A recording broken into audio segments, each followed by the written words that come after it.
नमस्कार, मैं हूं संजय श्रीवास्तव। आप देख रहे हैं वीआईपी न्यूज।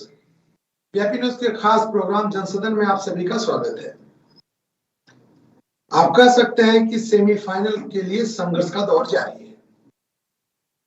होने वाले लोकसभा के चुनाव के लिए जो फाइनल चुनाव का दौर होता है, उससे पहले कुछ राज्यों के चुनाव होने भी और 5 राज्यों में चुनाव चल भी रहे हैं। 3 राज्यों के चुनाव हो चुके हैं और 2 के अभी बाकी है। इसे सेमीफाइनल का संघर्ष के रूप में देखा जा रहा है। कांग्रेस ने पूरी ताकत लगा रखी है। कांग्रेस क्या, पूरा विपक्ष पूरी ताकत लगा रहा है कि भारतीय जनता पार्टी को 2024 के लोकसभा चुनाव में कैसे रोका जाए। और भारतीय जनता पार्टी इस संघर्ष के दौर में जिस राज्यों में चुनाव हो रही उसमें कैसे अपनी कुर्सी बचाई जाए, वापसी किया जाए, और दूसरे राज्यों में जहां भाजपा की सरकार नहीं है वहां पे कैसे सत्ता में आया जाए, पूरी कोशिश कर रखी है। लेकिन मुख्य रूप से प्रधानमंत्री नरेंद्र मोदी और गृह मंत्री अमित शाह पूरी ताकत के साथ उस क्षेत्र में लगे हुए हैं। और सेमीफाइनल के अगर ये संघर्ष चल रहा है तो फिर चर्चा बनती है, और चर्चा बनती है तो आज हम उसी बीच चर्चा करेंगे कि आने वाले समय में ये चुनाव जो होने वाले हैं और जो अभी चुनाव चल रहे हैं उनको क्या लोकसभा के लिए जो फाइनल होना है उसके सेमीफाइनल के रूप में देखा जाए, और अगर सेमीफाइनल के रूप में देखा जाए तो उत्तराखंड की उसमें क्या भूमिका होगी। और इस महत्वपूर्ण चर्चा में कांग्रेस से युवा हमारे मनदीप सिंह है। मनदीप, बहुत बहुत स्वागत है आपका। भारतीय जनता पार्टी से संजीव वर्मा जी हैं। संजीव वर्मा जी, बहुत बहुत स्वागत है। आम आदमी पार्टी से अभी प्रवक्ता उमा सिसोदिया जी हमारे साथ जुड़ेंगी, और उनके साथ हमारे सहयोगी विक्रम श्रीवास्तव जी। विक्रम जी, बहुत बहुत स्वागत है आपका। सबसे पहले हम सीधे संजीव वर्मा जी की तरफ चलते हैं, क्योंकि मुख्य लड़ाई भारतीय जनता पार्टी ने सब कुछ लगा रखा है। संजीव वर्मा जी, जैसा माहौल देखने को मिल रहा है, जो परिस्थितियां सामने हैं, उसमें यह नहीं कहा जा सकता कि आप क्लीन स्वीप कर रहे हो।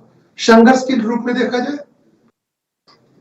संजय जी, 70 साल बनाम 9.5 साल का जो अभी तक हमारा केंद्र सरकार का कार्यकाल रहा है जी, और जो विकास भरा कार्यकाल रहा है जी, जिसमें विकास के तमाम आयामों पर सरकार पूरी तरह से खरी उतरी है जी, और जनता ने हमारा विकास के मॉडल को एक्सेप्ट किया। 2014 में जिन वायदों के साथ हम आए थे और 2019 में हमने उनको पूर्ण किया। जनता का विश्वास जीतने का काम हमारी केंद्र सरकार ने, माननीय मोदी जी की सरकार ने किया। 2019 में पहले से अधिक सीटें हमको मिली, और इस बार उन 2 रिकॉर्ड को भी तोड़ते हुए हम तीसरा जो एक नया कीर्तिमान स्थापित करने जा रहे हैं। और मैं सोचता हूँ पहले से कई अधिक सीटें हमको मिलने वाली हैं। अभी जिस तरह से 5 राज्यों के चुनाव चल रहे हैं, तो 5 राज्यों में भी भारतीय जनता पार्टी की सरकार बनने वाली। आप यदि कांग्रेस शासित राजस्थान की बात करें, 6210 रेप और हत्या की घटनाएं हो जाती हैं। माननीय मुख्यमंत्री गहलोत जी मौन रहते हैं, राहुल गांधी जी मौन रहती हैं, बेटी हूँ लड़ सकती हूँ वाली प्रियंका गांधी मौन रहती हैं। एक तो शर्मनाक घटना उस रोज ऐसी हुई, अलवर में स्थित, मैं लौटूंगा सर, और एक आपके पास बहुत से मुद्दे हैं और विषय भी बहुत है, क्योंकि चुनावी दौर है और आप लोग पूरी तैयारी से पूरे राष्ट्रीय स्तर पे बहस के लिए तैयार हो। नो डाउट आपके पास डाटा बहुत है, मैं आपके पास लौटूंगा। लेकिन मैंने केवल एक प्रश्न किया, क्या आपके लिए, भारतीय जनता पार्टी के लिए ये संघर्ष का दौर है? बिल्कुल संघर्ष का दौर नहीं है हमारे लिए। हम पूरी तरह से क्लीन स्वीप करेंगे। पहले भी उत्तराखंड के परिप्रेक्ष्य में यदि आप देखते हैं तो 5 सीटें उत्तराखंड में लोकसभा की हैं। पिछली बार भी हमारे पास थी, और इस बार पहले से कई अधिक बड़े प्रचंड बहुमत के साथ हम उन सीटों को रिगेन करेंगे, और पूरे देश भर में 400 प्लस सीटें भारतीय जनता पार्टी की आएंगी। अभी सर 5 राज्यों में चुनाव हो रहा है। मध्य प्रदेश में आपने केंद्र प्रकार सरकार बना रखी थी, और उस सरकार के बनने के बाद चुनाव के दौर में जब आप गए हैं, तो मैं आपसे ये प्रश्न लूंगा, तो उसके साथ मैं मनदीप के पास चलूंगा। मेरा प्रश्न आपको मैं छोड़ के जा रहा हूँ, आप जरा इसकी तैयारी करके रखना कि भारतीय जनता पार्टी मध्य प्रदेश में खुले रूप से, खुले मंच से शिवराज सिंह चौहान जिन्होंने सत्ता में अपनी हनक भी दिखाई है और काफी दिनों से सत्ता में है, उसे उन्हें मुख्यमंत्री के रूप में क्यों नहीं प्रोजेक्ट की? मंदिर, आपके पास मैं लौटता हूं संजीव जी। मंदिर, ये जो दौर चल रहा है चुनाव का, आपने अपनी रणनीति में एक नया चीज शामिल किया है कि जो केंद्रीय नेतृत्व है उसके चेहरे की जगह आप स्थानीय चेहरे पे आए हो। क्या आपकी आज की राजनीति का एक हिस्सा है? देखिए, जिस प्रकार से चुनावी दौर पूरे देश एवं प्रदेश में चल रहा है, 5 राज्यों में चुनाव है और निरंतर मैं समझता हूँ कि जो चुनावी जब दौर पास आता है तो ऐसी गतिविधियां बढ़ जाती हैं। और सबसे बड़ी बात यह है कि कांग्रेस जो चुनाव लड़ा रही है, हमारा केंद्रीय नेतृत्व चुनाव लड़ा रहा है, देखिए उसमें जो सीधी बात है, जो प्रदेश के अंदर एक कैंडिडेट है या विधानसभा के अंतर्गत एक कैंडिडेट है जो चुनाव लड़ रहा है, वो अपनी प्रदेश की एवं देश की जनता के लिए समर्पित है, वो प्रदेश के लिए लड़ रहा है। एवं अन्य जो राज्यों में चुनाव हो रहे हैं, जिस तरीके से केंद्र में बैठी भाजपा की सरकार है, देखिए हमारा ना हमें ये चीज सिखाई जाती है और ना ही कांग्रेस के अंदर ये चीज है कि हर चीज को जिस प्रकार से भाजपा सरकार लोगों के मुंह पे और हमारे जो प्रवक्ता है उनके मुंह पे एक ही बात है कि ये बीजेपी सरकार है और मोदी सरकार है। बीजेपी का तो नाम ही नहीं है, पहली बात, मतलब वो बीजेपी इन्होंने वर्ड ही हटा दिया है और मोदी सरकार लाया करती है कि मोदी सरकार है। और जहां चुनाव लड़ते हैं मोदी जी के फेस पे लड़ देते हैं, चाहे वो प्रदेश उत्तराखंड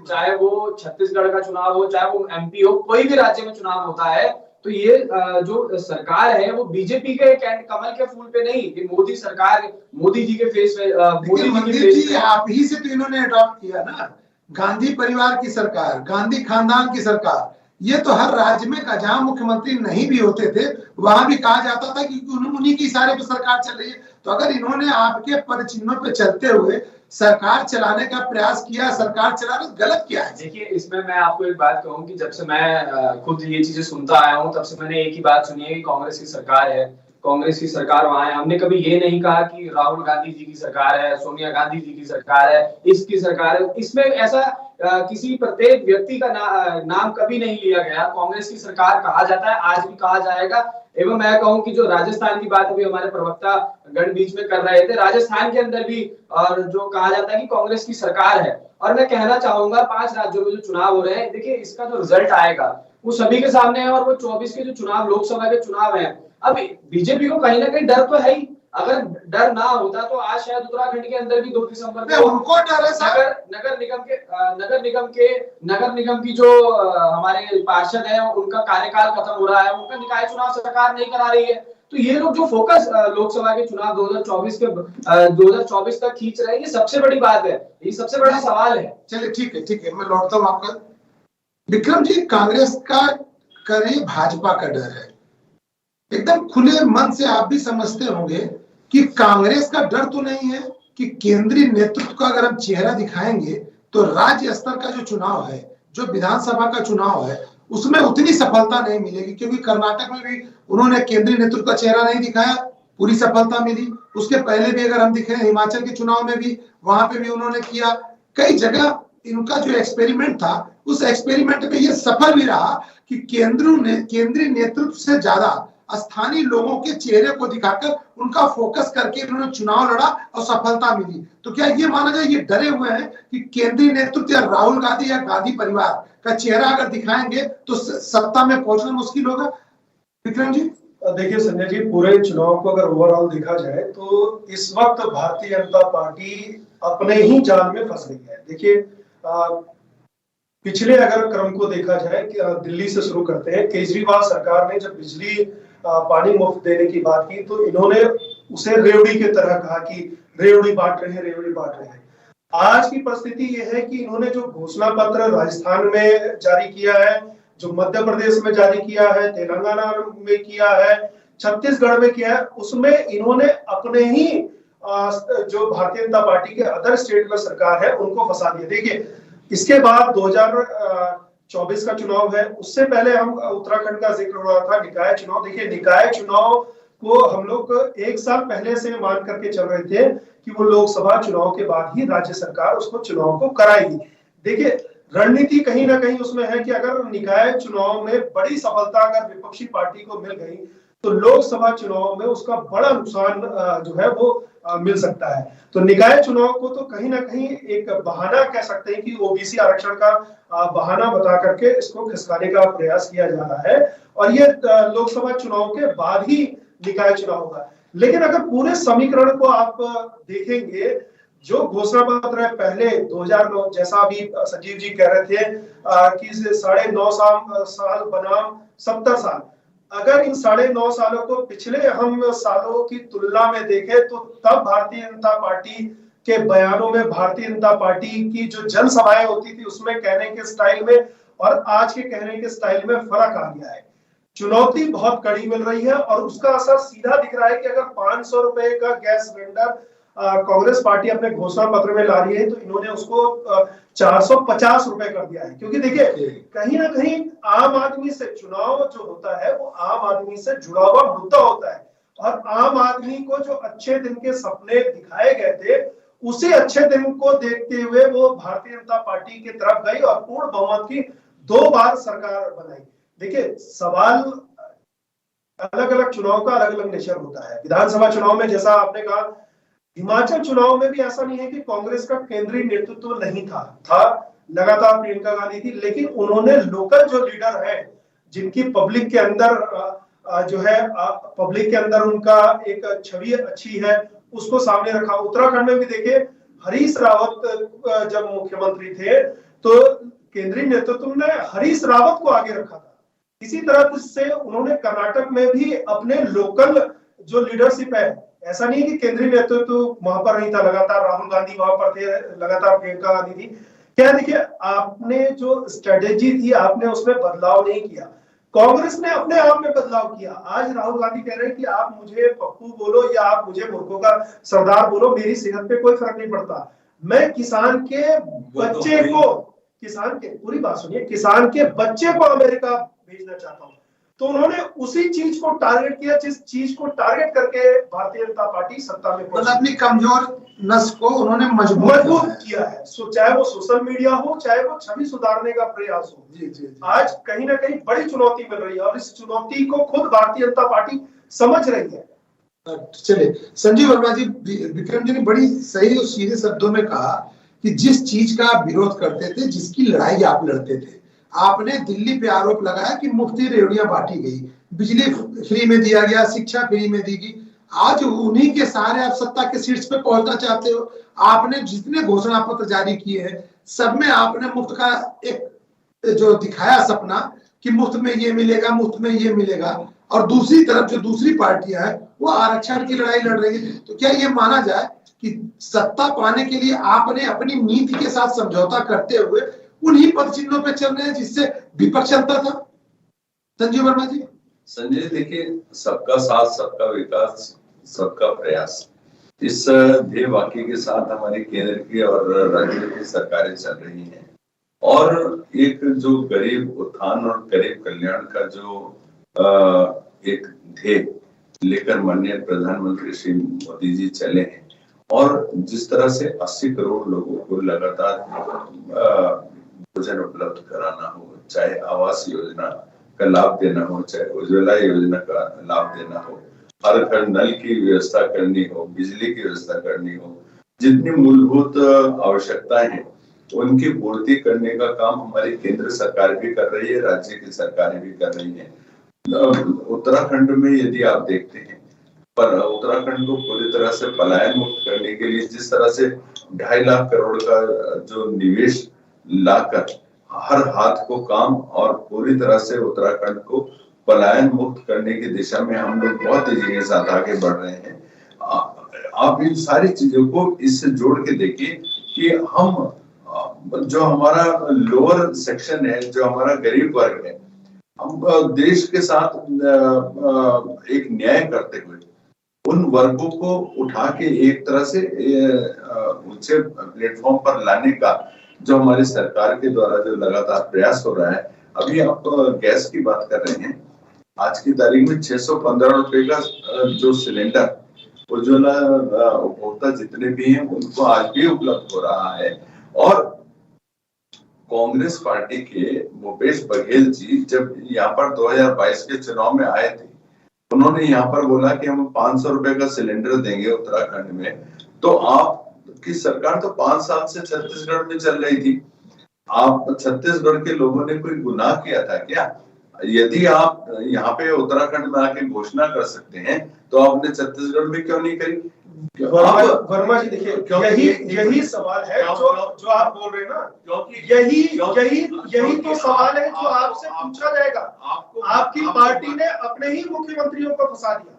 आप बताइए, आप वहां राजस्थान में घोषणा कर रहे हैं, आप 625 रुपए की गैस की बात कर रहे हैं, 70 साल बनाम 9 साल की बात कर रहे हैं। इसी को तो टारगेट कर रही है ना विपक्ष, इसी को कह रही है कि 70 साल में हमने 400 रुपए का सिलेंडर किया, आपने 9 साल में वो 400 से 1200 कर दिया, 800 रुपए आपने बढ़ा दिए। 2004 ये विक्रम जी आपने सुनो ना बात, मैं बता 2004 में जब ही सरकार की पॉलिसी की बात कर रहा हूँ, 2004 में नियंत्रण में कांग्रेस की सरकार आई थी, उस समय पेट्रोल की कीमतें 28 रुपए थी। अच्छा, और आप कहां तक लेकर गए? सर आपने कहा 2014 में आपने कहा 80 करोड़ आदमियों को, संजीव वर्मा जी 50 रुपए की वृद्धि करी। सर संजीव वर्मा जी कीमतों में आपने कहा 80 करोड़ लोगों को मुफ्त में भोजन दिया जा रहा है, इसे किस कैटेगरी में माना जाए?